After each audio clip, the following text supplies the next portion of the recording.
میں نے یہ کہا ہے کہ یونائیٹڈ نیشن سیکورٹی کونسل کا ریزولوشن ہے 1373. اس میں یہ خاص طور سے کہا گیا کہ کوئی اسٹیٹ کرمنلائزیشن کو فائنانس نہ کرے اور کسی بھی طریقے سے ٹیررزم کو سپورٹ نہ کرے، سیف ہیون نہ دے. تو پاکستان برسوں سے اس ریزولوشن 1373 کا وائلیشن کر رہا ہے. دوسرا، اگر آپ یونائیٹڈ نیشن کا آرٹیکل 51 پڑھیں گے، یہ ہم کسی اسٹیٹ کو دوسرے اسٹیٹ کے خلاف سیلف ڈیفنس میں ایکشن لینے کا اختیار دیتا ہے، اور اس میں ایک ورڈ ہے بیلیجرنٹ ریپرائزلز، اس کو ہم استعمال کرنا چاہیے، میں نے کہا.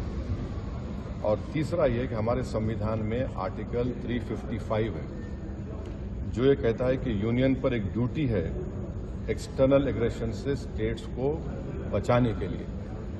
تو یہ تینوں چیزیں ہیں سرکار کے سامنے، اور وہ جو مناسب سمجھتے ہیں ان ٹیررسٹ گروپ کے خلاف، جس دیش میں ان ٹیررسٹ گروپ کو پناہ دی جا رہی ہے، مدد دی جا رہی ہے، ان کو کوئی طاقت دی جا رہی ہے، ان کے خلاف ایکشن لے سکتے ہیں. چوتھی بات یہ ہے کہ انٹرنیشنل لا اس بات کی اجازت دیتا ہے کہ ہم نیول اور ایئر بلاکیٹ کریں پاکستان کے سیلف ڈیفنس میں، اور سینکشنز لگائیں پاکستان کے اوپر، خاص طور سے آرمز سیلز میں.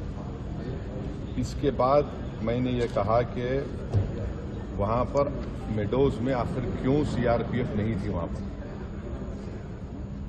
کیونکہ میں نے پوچھا ہے کہ جنوری میں CRPF کے 2 یونٹ کو ہٹا لیا گیا تھا وہاں سے. اسی سلسلے میں نے یہ بھی پوچھا کہ کوئک ریئیکشن ٹیم کو 1 گھنٹہ لگا اوپر پہنچنے کے لیے، جب تک یہ پورے شیاطین، یہ تمام ظالم لوگ وہاں پر مذہب پوچھ کر گولی مارتے رہے. اور 2000 میں وہاں پر ایک ننوان کیمپ ہے پہلگام میں، وہاں پر بھی 30 یاتریوں کو مارا گیا تھا، اور اس میں ایک کمیٹی بنائی گئی تھی لیفٹیننٹ جنرل JH مکھرجی کی. اس کا رپورٹ کا کیا ہوا؟ تو یہ سب باتیں ہم نے کہی ہیں، اور ہم امید کرتے ہیں کہ ساتھ ہی ساتھ میں نے یہ بھی کہا کہ کشمیریوں کے خلاف اور کشمیری اسٹوڈنٹس کے خلاف جو جھوٹا پروپیگنڈا کیا جا رہا ہے وہ رکنا چاہیے. اور اگر لوگ سوشل میڈیا میں یا TV چینل کے کوئی اینکرز ہیں، یہ بھی میں نے کہا اگر وہ ہندو مسلمان نفرت میں اضافہ کریں گے تو وہ لشکر طیبہ مسکرائے گا ان کے اوپر، پاکستان مسکرائے گا ان کے اوپر. آپ اس طرح سے کسی ایک سمودائے کو جو اس باعزت اس ملک کے شہری ہیں، اور مسلمانوں کا اس سے کوئی تعلق ہے نہ کبھی رہے گا، یقیناً ہم مان رہے کہ ان دہشت گردوں نے کسی کا ریلیجن پوچھ کر ان کی جان لی، وہ کنڈیمنیبل ہے، میرے پاس تو الفاظ بھی نہیں ہیں. مگر اگر آپ اس کے جواب میں اگر یہ کریں گے تو پھر ہم ان لوگوں کو طاقت بخش دیں گے جو انہوں نے اس طرح کا ٹیررزم کیا.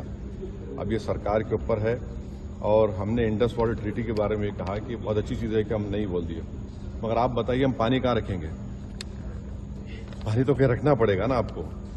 تو اور اس میں آپ دیکھیے کہ انڈس واٹر ٹریٹی میں جو چناب کا علاقہ ہے وہ پورا پہاڑی علاقے سے پانی جاتا ہے، جہلم کا جو ہے وہ زمینی علاقے سے جاتا ہے، اور ورلڈ بینک اس کا انٹرلوکیٹر ہے. تو اس پر ہم نے کہا کہ اس پر دیکھنے کی ضرورت ہے، اور سرکار جو بھی ایکشن لے گی ہمارے دیش کے تمام لوگوں کو ان کی جان اور مال کو بچانے کے لیے، خاص طور سے اس بزدلانہ وحشیانہ دہشت گرد حملے کے بعد، ہم اس کی تائید کریں گے. یہ کوئی سیاسی مسئلہ نہیں ہے، یہ ہمارا نیشنل مفاد ہے، نیشنل انٹرسٹ میں ہے، اور ہم ان کے ساتھ کھڑے رہیں گے. سر، یہ آپ نے انڈس واٹر ٹریٹی پہ بولا، تو کیا آپ بول رہے ہیں کہ یہ ایکشن نہیں لینا چاہیے کیا؟ نہیں، میں یہ دیکھیے، آپ نے تو دیکھیے ورلڈ بینک انڈیا اور پاکستان میں بیٹھ کر یہ ٹریٹی کروایا، وہ اس کا انٹرلوکیٹر ہے.